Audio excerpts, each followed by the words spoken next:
kita semua. Saya mahasiswi Prodi D3 Kebidanan Stikes Pasapua Ambon.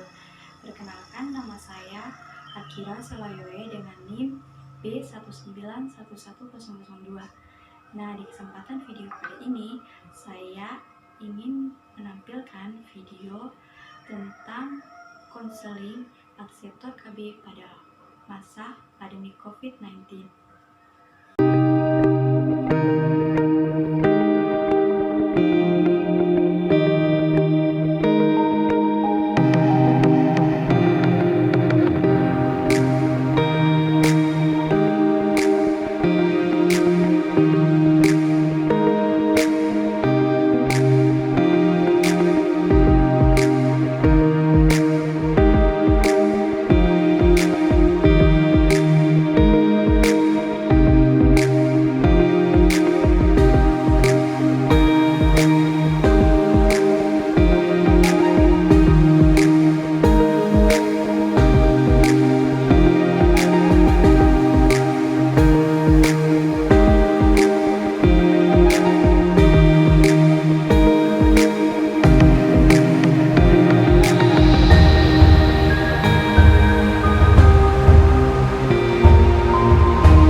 Halo, selamat pagi Bu Fidan.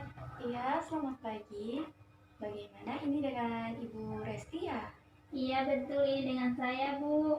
Oh iya Ibu, bagaimana itu? Ada yang bisa saya bantu? Sebelumnya maaf sudah mengganggu waktu Ibu. Iya, tidak apa-apa, tidak mengganggu juga kok. Bagaimana Bu? Bu Bidan, saya sebelumnya sudah menghubungi Ibu Bidan untuk mendaftarkan nama di jadwal untuk konsultasi akseptor KB Ibu. Oh iya. Dan jadwal saya hari ini. Apa Ibu ada waktu? Iya. Iya memang betul. Hari ini jadwalnya Ibu. Saya sudah menyiapkan waktu tentunya. Mari silakan saja kalau memang Ibu bersedia atau sudah tidak sibuk lagi, silakan datang saja. Oh baik Bu Bidan, saya segera ke sana. Iya Bu. Oh iya Bu, jangan lupa ya maskernya nanti dipakai. Iya baik Bu, terima kasih. Iya Bu, sama-sama. Permisi Bu. Mari Bu, silakan masuk. Selamat siang Bu. Iya, siang Bu. Mari silakan duduk. Iya. Sebelumnya, perkenalkan nama saya Bidan Akira, biasa disapa Bidan Ira. Kalau dengan Ibu sendiri? Nama saya Ibu Resti Bidan. Oh iya, makasih Bu. Iya, sama-sama. Nah, sebelum kita masuk ke proses konseling atau konsultasi Ibu dengan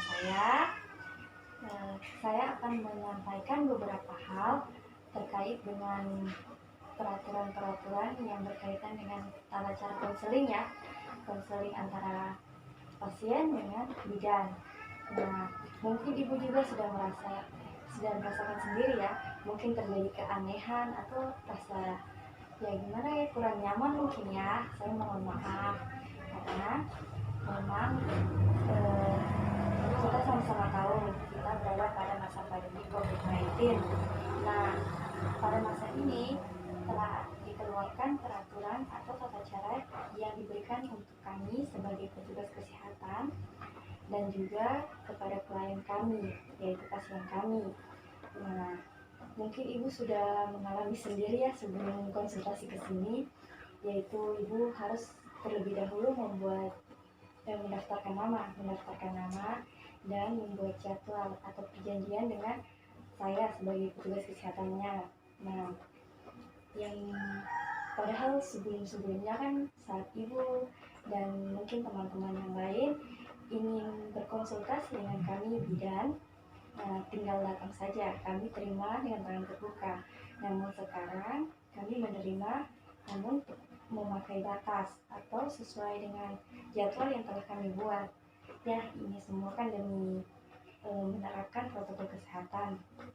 Nah, yang berikut, saat konsultasi seperti ini, kita juga diwajibkan memakai masker, saya dan juga ibu. Nah, mungkin agak kurang nyaman ya, tapi ya ini semua kita lakukan demi menerapkan protokol kesehatan dan mencegah penularan virus corona ini atau COVID-19 ini. Jadi mungkin ibu merasa kurang nyaman, saya mohon maaf dan mohon kerjasamanya. Oh, seperti itu Ibu Bidan. Ya, tidak apa-apa, saya bisa mengerti. Terima kasih sudah melaksanakan kepada saya, karena sebelumnya saya juga sempat merasa aneh karena untuk mengkonsultasi sudah berbeda dengan sebelum-sebelumnya ya Ibu. Iya, memang sudah agak berbeda.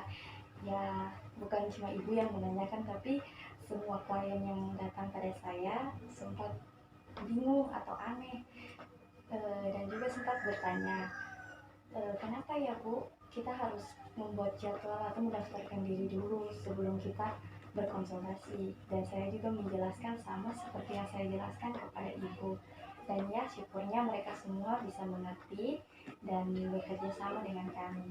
Dan sekali lagi saya mengucapkan terima kasih atas kerjasama dari ibu. Iya Ibu Bidan. Oke, jadi kita lanjut ya Bu ke konsultasi hari ini. Kira-kira apa yang bisa saya bantu Bu? Jadi begini Ibu Bidan. Setelah saya melahirkan anak pertama saya memutuskan untuk ber-KB, tapi saya masih bingung untuk memilih KB apa yang cocok untuk saya gunakan. Jadi, saya minta penjelasan dari Ibu Bidan terkait jenis-jenis alat kontrasepsi apa saja yang bisa saya gunakan nanti, Ibu Bidan. Oh, seperti itu. Jadi, Ibu ingin ber-KB, namun Ibu ingin tahu terlebih dahulu jenis-jenis KB apa yang bisa Ibu pilih. Iya Bu, betul. Dan oh iya, apakah Ibu sudah mengkonsultasikan atau membicarakannya dengan suami Ibu sebelum kesini atau sebelum mengambil keputusan ini? Iya Ibu Bidan, seperti itu. Ibu saya juga membicarakan dengan suami saya, setuju. Oh iya, syukurlah kalau begitu. Ya, kalau boleh tahu ya, anak Ibu sekarang usianya berapa ya? Anak saya baru berumur 1 tahun, Bu. Yang memang dari umur 1 tahun ya memang masih terbilang bagus untuk menjaga jarak anak bagi ibu. Nah, oke, di sini saya punya dua kontrasepsi. Nah, kontrasepsi yang pertama, kontrasepsi sederhana atau sering disebut dengan kontrasepsi tradisional. Nah, yang kedua, kontrasepsi dengan alat. Nah, kalau kontrasepsi yang sederhana atau tradisional ini terdiri dari dua, yaitu pantang berkala dan senggama terputus. Nah, kalau dua kontrasepsi ini, ibu bisa melakukannya sendiri. Nah, terus yang berikut kontrasepsi dengan alat. Nah, kontrasepsi dengan alat ini ada terdiri dari beberapa jenis. Yang pertama, KB suntik, KB pil, implan atau sering disebut dengan susuk KB. Dan yang ketiga, yang keempat, kondom. Dan yang kelima, alat kontrasepsi dalam rahim atau sering disebut dengan AKDR. Oh, seperti itu ya Ibu Bidan. Jadi, apa-apa saja keuntungan dan kerugian dari masing-masing alat kontrasepsi tersebut? Memang Ibu, jenis-jenis kontrasepsi yang tadi saya jelaskan ke Ibu, yang soal kontrasepsi tanpa alat atau kontrasepsi tradisional dengan kontrasepsi dengan alat. Nah, itu semua punya kelebihan dan kekurangan masing-masing. Nah, nantinya akan saya jelaskan satu persatu biar Ibu tidak bingung lagi untuk memilih yang mana yang mau Ibu pergunakan. Oh iya, baik Ibu Bidan. Ya, baik Bu. Baik, kita mulai ya Bu. Namun sebelumnya saya akan menjelaskan dulu terlebih dahulu mengenai kontrasepsi tanpa alat atau disebut juga dengan kontrasepsi sederhana atau tradisional. Nah, seperti yang saya sudah jelaskan di awal, kontrasepsi sederhana ini ada dua jenis. Yang pertama, senggama terputus dan pantang berkala. Nah, dua-dua ini dapat Ibu lakukan sendiri atau jalani sendiri. Nah, saya akan menjelaskannya. Yang pertama, senggama terputus. Nah, senggama terputus itu ibu dan suami tetap dapat melakukan hubungan suami istri, namun suami ibu mengeluarkan cairan spermanya di luar. Dengan kata lain, tidak di dalam rahim ibu. Jadi tidak terjadi kehamilan. Nah, kekurangannya itu kadang pria atau suami ibu sendiri tidak dapat menentukan dengan pasti kapan cairan spermanya akan keluar. Nah, itu berakibat bisa saja terjadi kehamilan. Nah, itu kekurangannya. Nah, yang kedua, pantang berkala. Nah, pantang berkala ini apa? Pantang berkala ini seperti kalau ibu ingin cepat hamil, ibu kan dianjurkan menghitung kalender masa subur ya, di mana ibu dan suami ibu berhubungan pada saat masa subur ibu untuk cepat hamil. Nah, kalau pantang berkala ini kebalikan dari itu. Ya, dalam artinya di mana ibu juga menghitung kalender masa subur ibu dengan maksud menunda kehamilan. Jadi berhubungan suami istri di luar masa subur ibu. Nah, kekurangan dari kontrasepsi ini yaitu terkadang ibu agak keliru atau agak lupa atau mungkin salah menafsirkan tanggal atau hari masa subur ibu.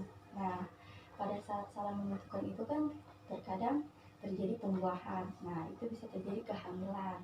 Nah, mungkin itu yang bisa saya jelaskan dari kedua kontrasepsi sederhana ini ya Bu. Apa bisa dipahami? Oh iya Ibu, saya mengerti. Oke, baik. Nah, kita lanjut ke kontrasepsi dengan alat. Nah, di sini saya punya contoh atau bentuk-bentuk gambar kontrasepsinya supaya memperjelas Ibu ya. Nah, Oh iya Ibu, bisa silahkan dilanjutkan penjelasannya. Nah, ini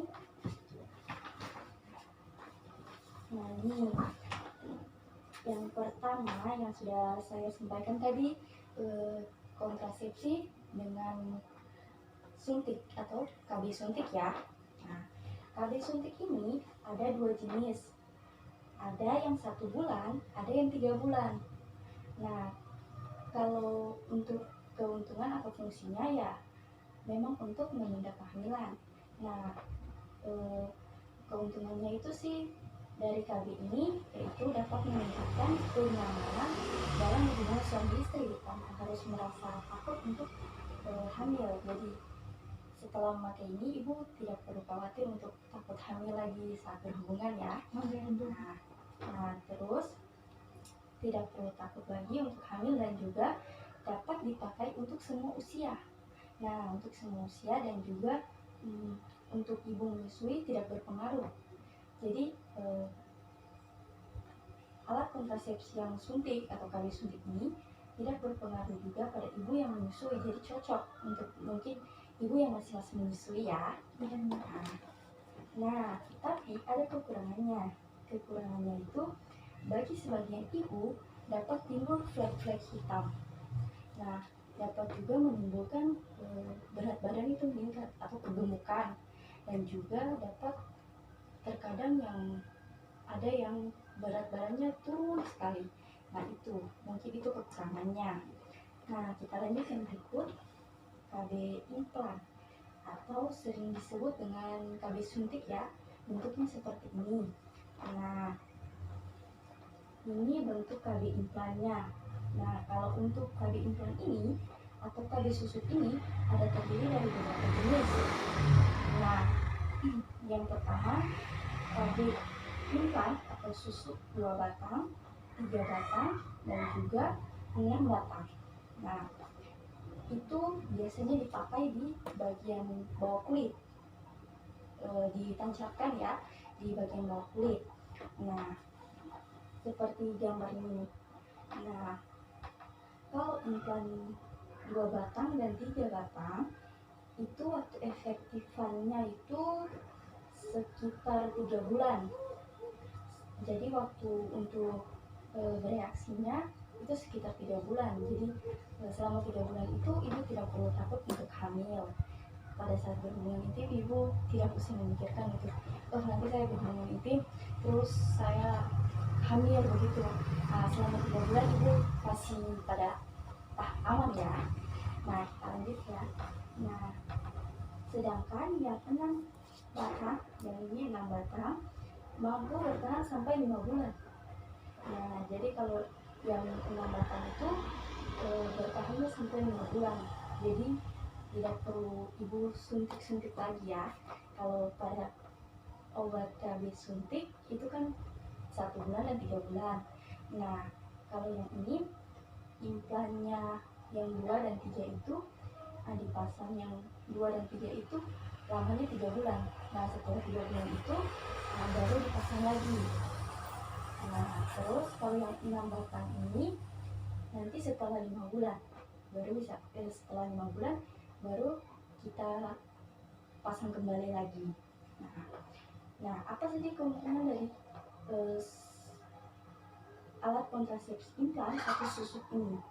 Nah, untuk keuntungan dari KB ini yaitu mampu mengembalikan kesuburan ibu secara sempurna setelah pengangkatan atau tidak menaikkan tekanan darah ibu. Jadi kalau untuk susuk ini ibu tidak perlu takut untuk setelah masa pengangkatannya selesai kesuburan ibu tetap ada. Maksudnya jadi ibu maksudnya tidak susah untuk hamil lagi, jadi masih sama seperti biasa. Nah, kan biasanya kalau yang untuk alat kontrasepsi yang tadi yang saya jelaskan yang pertama yaitu suntik atau tali suntik, nah, itu kan terkadang membuat ibu agak sulit hamil setelah melepas dari jadwal penyuntikannya atau waktu-waktu penyuntikan atau melepas dari beristirahat dari KB ini, dari KB suntik ini. Nah, kalau pada KB implan ini tidak berpengaruh, jadi kesuburan ibu tetap terjaga, tetap masih bisa seperti biasa. Nah, dan tekanan darah ibu juga masih tetap stabil, tidak seperti yang lain atau bisa menaikkan tekanan darah ya. Nah, kalau KB implan ini kekurangannya itu kadang aseptor atau ibu yang memakai merasa beberapa keluhan, yaitu antara lain sakit kepala, terus merasakan perasaan yang agak gelisah. Nah, juga dapat terjadi peningkatan atau penurunan berat badan, jadi sama dengan obat KB suntik. Jadi peningkatan dan penurunan berat badan itu tetap berpengaruh ya akibat implan ini, kontrasepsi implan. Nah, kita lanjut yang berikut. Nah, kita lanjut ya. Yang berikut ini adalah alat kontrasepsi kondom. Nah, alat kontrasepsi kondom ini digunakan oleh suami ibu. Nah, untuk keuntungan dan keunggulannya itu memang terbilang bagus, karena selain dia praktis atau mudah dipakai, dia juga kan tidak perlu untuk dipasangkan seperti implan dan seperti yang suntik ya. Nah, kalau ini kan untuk suami ibu, jadi suami ibu bisa pakai sendiri. Nah, tapi selain untuk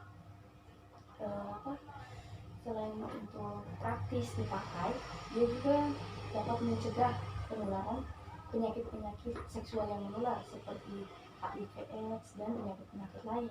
Tetapi kekurangannya juga ada. Kekurangannya juga keefektifannya seperti kurang baik ya, karena biasanya dalam pemasangan atau suami ibu saat memasangnya itu bisa terjadi sobek atau ya kesobekan lah, atau mungkin tidak sengaja tergores atau apa, itu bisa menyebabkan sobek pada kondom tersebut, dan itu yang berakibat fatal karena bisa terjadi kehamilan. Nah, oke, kan yang berikut KB pil. Nah, KB pilnya itu seperti ini. Jadi nanti pada pil yang akan diberikan itu ada tertera alur minum atau cara minum bertahap-tahapnya ya. Jadi nanti diikuti. Nah, kalau untuk pil ini, untuk pemakaiannya memang lebih kelebihannya yaitu bisa digunakan oleh segala usia. Nah, apalagi usia produktif atau usia masa-masa yang produksi, untuk produksinya masih bagus ya, masih mudah. Nah, kelebihannya sih itu, tapi ya kekurangannya juga ada. Kekurangannya itu kalau saat ibu lupa minum, nah, dan berhubungan suami istri, itu dapat terjadi kehamilan. Nah, seperti itu. Jadi kerugiannya itu ya tergantung dari kita. Kalau kita lupa minum berarti akan terjadi kehamilan. Nah, kita lanjut yang berikut, yaitu alat kontrasepsi. Alat kontrasepsi dalam rahim atau sering disingkat dengan AKDR. Nah, seperti ini. Ada dua jenis, yang bentuk huruf T dan juga spiral. Nah, bisa ibu lihat di sini. Nah, alat kontrasepsi ini sering disebut dengan IUD. Nah, IUD ini memiliki keuntungan yang cocok untuk mencegah kehamilan dalam jangka waktu yang lama, sekitar 10 tahun. Nah, untuk jenis koper T atau yang seperti ini tidak mengandung efek hormonal dan ibu tidak perlu khawatir akan faktor lupa. Jadi dalam artian kalau sudah memasang ini, ibu tidak perlu khawatir seperti KB pil. Jadi kalau lupa minum kan pasti terjadi kehamilan. Nah, tapi kalau ini tidak. Kalau ini ibu sudah memakai, ya aman-aman saja sih, seperti itu. Nah, selain itu, pada saat diangkat atau pada saat ingin pengangkatan, itu bisa dilakukan kapan saja. Nah, namun kekurangan dari IUD ini yaitu pemasangan serta haid akan terjadi lebih lama atau lebih banyak. Jadi setelah pemasangan IUD ini, baik IUD T maupun spiral, itu akan terjadi siklus haid yang agak lama atau juga pendarahan yang agak banyak. Nah, seperti itu. Nah, jadi sampai sini penjelasan saya. Apa ibu bisa mengerti dari penjelasan yang sudah saya sampaikan dari awal hingga akhir ini? Iya, Ibu Bidan, saya mengerti. Oke, baiklah kalau begitu.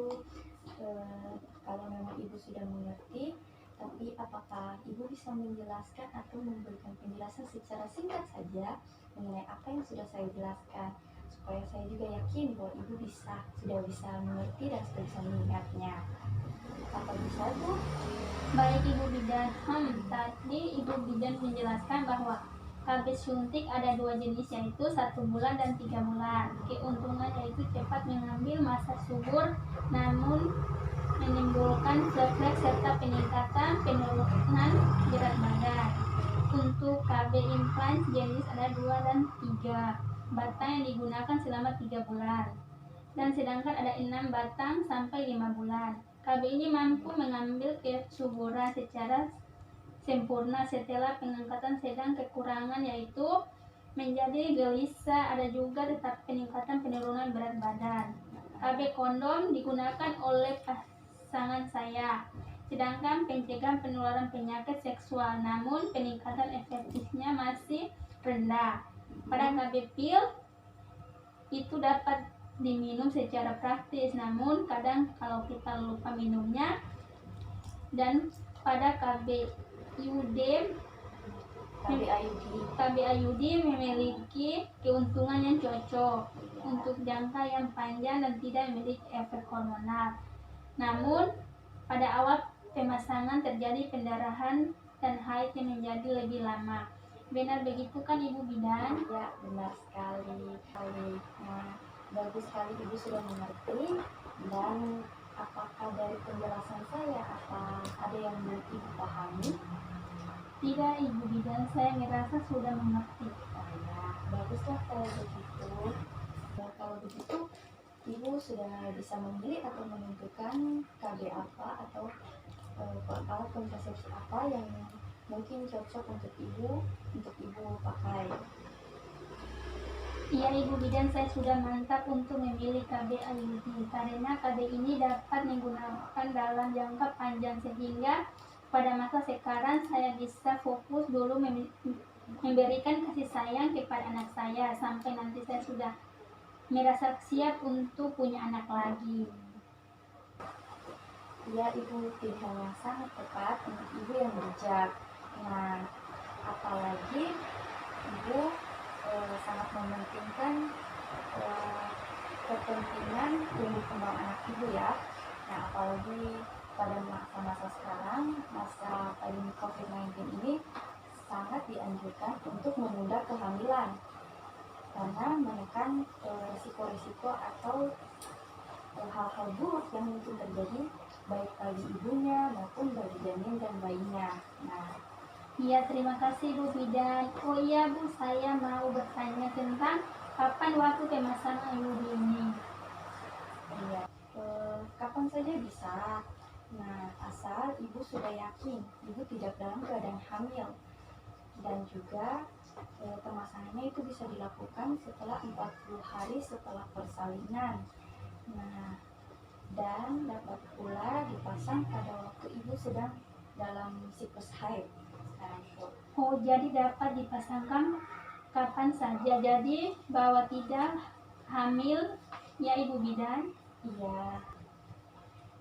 Ibu Bidan, bagaimana dengan waktu kunjung ulangnya ya Bu? Oh, untuk waktu kunjungan ulangnya. Nah, kalau untuk waktu kunjungan ulangnya, karena berhubung sekarang lagi pandemi COVID-19, maka ada ketentuan-ketentuan yang telah ditetapkan. Jadi kita mengganti konsultasi atau waktu kunjungan ulang itu dengan sistem via telepon atau video call. Nah, kalau untuk alat kontrasepsi dalam rahim yaitu IUD yang Ibu pilih ini yang bentuk T ya. Ya Ibu. Nah, kalau untuk ini waktu kunjungan ulang yang nantinya diganti dengan konsultasi lewat via telepon atau via perantara ya, itu dapat dilakukan sebelum pasca pemasangan dan bulan berikutnya. Jadi seperti Ibu mau pemasangan ya, Ibu bisa konsultasi dulu, dan setelah pemasangan Ibu bisa setelah sebulan pemasangan Ibu bisa berkonsultasi atau kunjungan, dan istilah kunjungan konsultasi begitu ya, lewat via telepon dengan saya itu setelah sebulan pemasangan dan juga setelah bulan berikutnya. Jadi seperti 2 bulan berturut-turut gitu. Jadi setelah misalnya Ibu pemasangan bulan ini, bulan depannya Ibu bisa konseling dengan saya tentang mengenai kunjungan ulang ini ya.